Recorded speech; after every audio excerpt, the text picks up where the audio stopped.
Washington wants to work with a new global development fund spearheaded by China. It's a massive U-turn by U.S. officials who just 2 weeks ago slammed London for seeking to engage with the bank.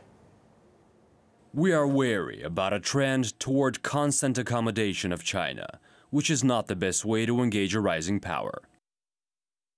The response of the US government exhibited nothing but a childish paranoia towards China. Asian Infrastructure Investment Bank established last year due to be fully operational by the end of 2015. 6 European countries, including Germany, have already signed up. The bank is currently worth about $50 billion. That figure is expected to double. The main aim of the fund to support development of Asian economies. For more on this, I'm joined by trend forecaster Gerald Celente. Hello, Matt. There you are. So tell us, why does it seem that the U.S. has made kind of a turnabout in this? Well, they're being left out of it, and that's why. You're looking by next week, some 35 countries that are ready to sign on.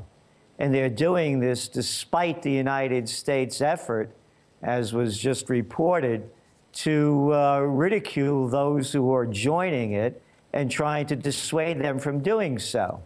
So when you're seeing countries, for example, like South Korea, America's great ally, now claiming that they may be on board by next Tuesday, that's a huge development. And it's leaving the United States behind, and they want to jump on board or save face, I believe, any way they can.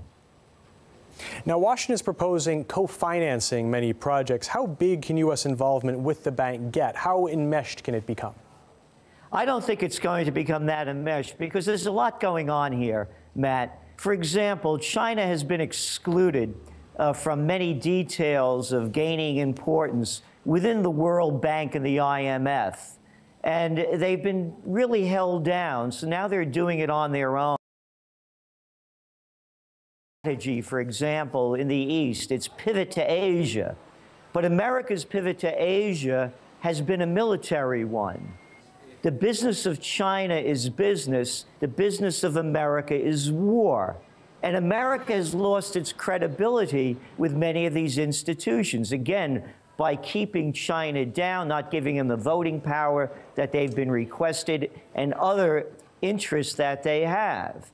So when you look at the new Asian Infrastructure Investment Bank, it's anathema to what America is. For example, infrastructure investment. China, in the last 20 years, some 8.5% of their GDP goes to infrastructure investment. On the other hand, in the United States, in the last 20 years, we're looking at 0.06% investment in infrastructure. So really, this is something that the United States is not really equipped to deal with. And then again, Matt, when you look at what the United States is doing to degrade this, they've just sent over this U.S. Assistant Secretary of State Daniel Russell to Seoul, and he expressed his reservations that the Beijing bank will not, quote, meet the high water standards that are set by the World Bank and the IMF. What high water standards? Austerity measures? I mean, come on. And there's already an Asian Development Bank. Why does there need to be another one? Because that's basically controlled by the United States and its allies. And again, the United States is losing its credibility on the financial scene. And so they're looking for somewhere else to go. And again, you have to look at since 2010, China has been demanding more say in both the World Bank, in the IMF, and they've been pushed down, not given the rights.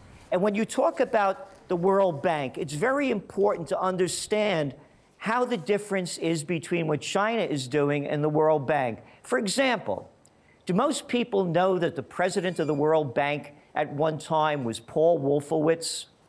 Paul Wolfowitz was the Deputy Secretary of Defense that was one of the great pushers and providers of the Iraq War. And he also wrote the famous Wolfowitz Doctrine that should be a joy to everybody in Russia. Our first objective is to prevent the reemergence of a new rival, either on the territory of the former Soviet Union or elsewhere, that poses a threat on the order of the posed formally by the Soviet Union. This is a dominant consideration underlying the new regional defense strategy and requires that we endeavor to prevent any hostile power from dominating a region whose resources would, under consolidated control, be sufficient to generate global power. That's the World Bank. That's the people in charge. As I said, the business of America is war. The business of China is business. We have to leave it there. Gerald Celente, thank you.